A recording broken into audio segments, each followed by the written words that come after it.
Okay. You have a sense of personal fulfillment, but need to make adjustments to include other people in your life. You tend to look for what or who is missing in your life. You are capable of deep understanding, but are usually out chasing the missing dream. You do need to find true understanding and the meaning of life, as it will lead to stability. It's easy for you to express your concepts creatively, but you need to discover which ones are worth expressing. You know where you are coming from and what you are doing, and yet you still feel something is missing. You search constantly for security and you want attention. However, you cannot go back to the past nor to the family for it. There's both a conflict and a latent compromise inherent in this phase. You usually see what is going around you, but are often uncertain of the solutions. Look for the compromise. When you expect too much of others, you'll get hurt. You want to nurture and be nurtured, but only on your terms and conditions. Once you give affection, you must let go of it. Try not to attach conditions on your love and feelings. Do not be a Klingon. Give your feelings freely. There's always more where it comes from. So this is the full moon phase. Now, you think it's challenging her own natal chart? It's challenging her chart. It's something working within the transits and evolving from the natal chart. So this is evolving. Her moon, her past has the moon Neptune and all the fantasies and the guilts or confusions or whatever. Her sun is set up to have to be the teacher and be doing things. And this full moon is bringing these two sides from the natal chart out. There's a full moon in her progress chart, but in her nature, it's the sun in Leo and the moon in Taurus, and the aspects that are being triggered are built up. This is as far as it can go. It has to change, and it's changed, and you begin to see it. So that's a useful. I mean, it's just a really nice. These full moons of progressions are such a nice guideline to get for the 3-year phase, 3.5-year phase. They really do make a big difference. It's nice. It just helps you approach. I mean, all the aspects look like the transits, and even progressed aspects. They seem so fated. They're locked in. They're locked. This phasal thing really is a nice thing. Well, I'm going through it in this way.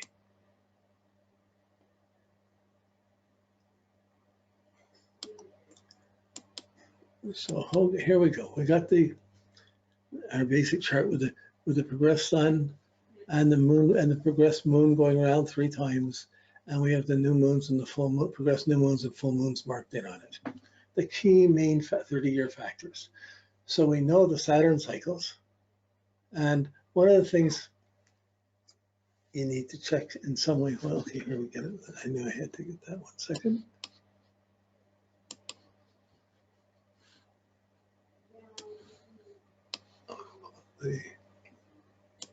I want to flip around all the time, so I'm just going to pull out the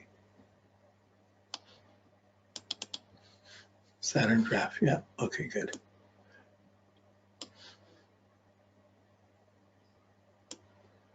So, I mean, you can always take a break at the end of the natal interpretation, then take a break, you come back, have a coffee, have something, you come back, refresh, you look at the transits, and you do the work for the transits. There's an evening.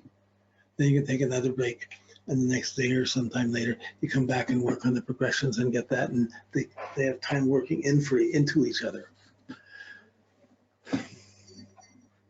There's no simple way. You want to work with the timing, you got to get into the timing and see it. It takes time to tune in.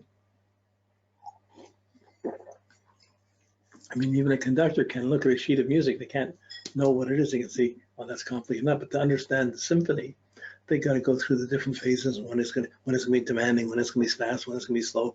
They got to look at all the things that go along with it. That's what we're doing, looking at the symphony of life. But as the Saturn cycle is a 30-year cycle, the progressed sun going through the signs is a 30-year cycle.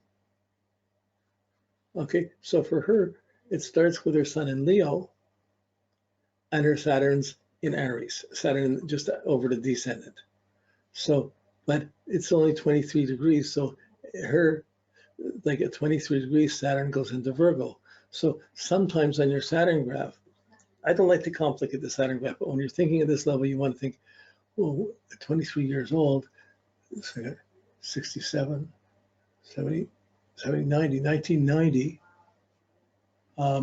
Let's see where she is here. 1990, 97, 92, 89 was hit the IC.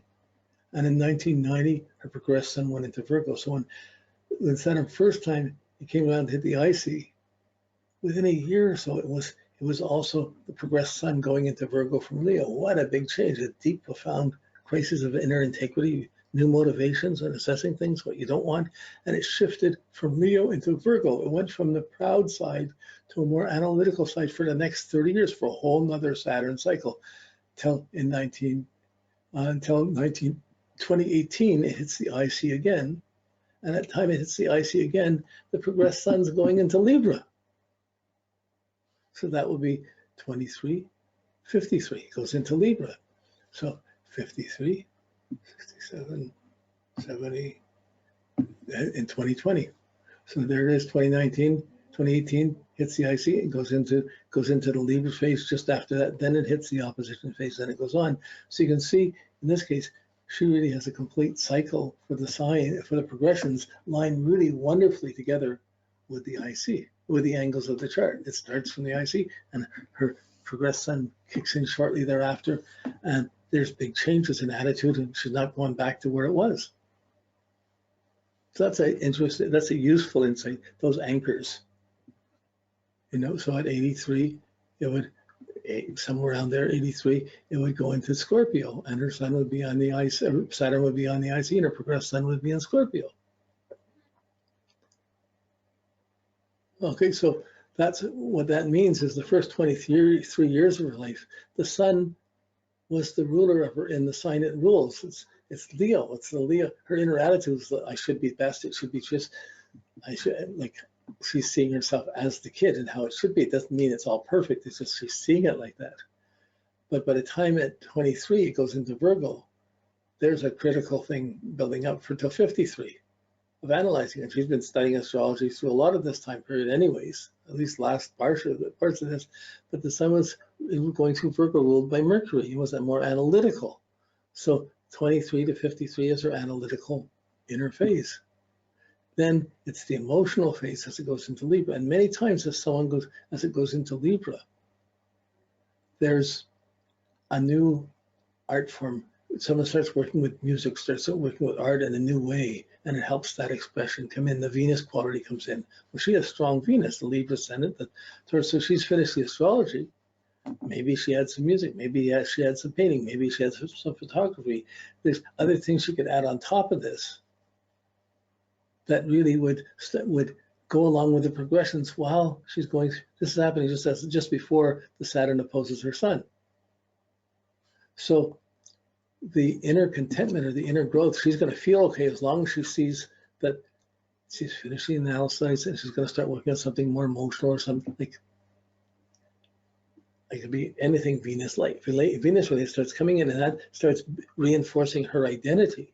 And after she's done it for 5 or 6 years, 6 or 7 years, that progressed sun's going to hit the ascendant and it's going to light up her identity. Just like even when that progressed sun from the 10th house in Donald Trump's chart hit the ascendant, he got elected president. Against all the transit odds, his confidence came out so strong. No one could block him.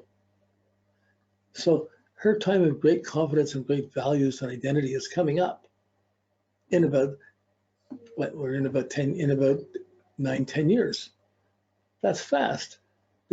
Where to reach that peak point, you can see where it's going. The progressed sun's been going through the 12th house.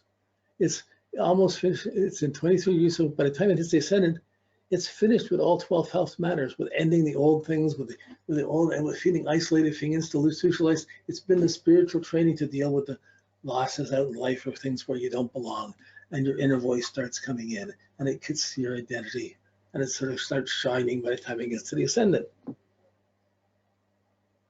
Because that's just watching this loosely, looking at the sun going through the signs, first levels, and then coming up to the ascent, to the angle it crosses.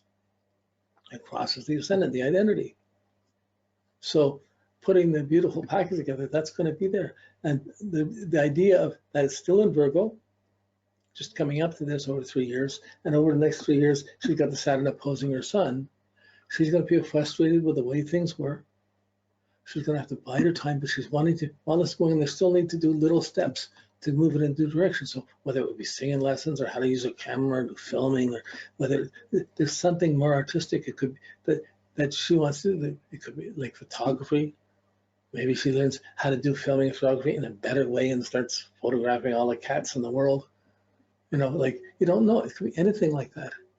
Leo cats, you know. So, but this, you can see the shift. That's a big inner shift. It's not going to be analyzed so much more. It's not going to be about how one thinks or worries. That worry side is going to fall away and be replaced by the need to have beauty and appreciation. Wow. That's a big shift. That's a big change.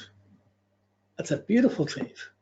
That's a very hopeful story in the midst of all these seeming other crazy transits. This is the real story going on inside. So as long as she's moving towards that new identity, all these other things are disruptions of getting rid of things holding her back from it. They'll be dealable. This is how a really powerful part of how the progressions can reinforce you inwardly at times when you seemingly are blocked outwardly.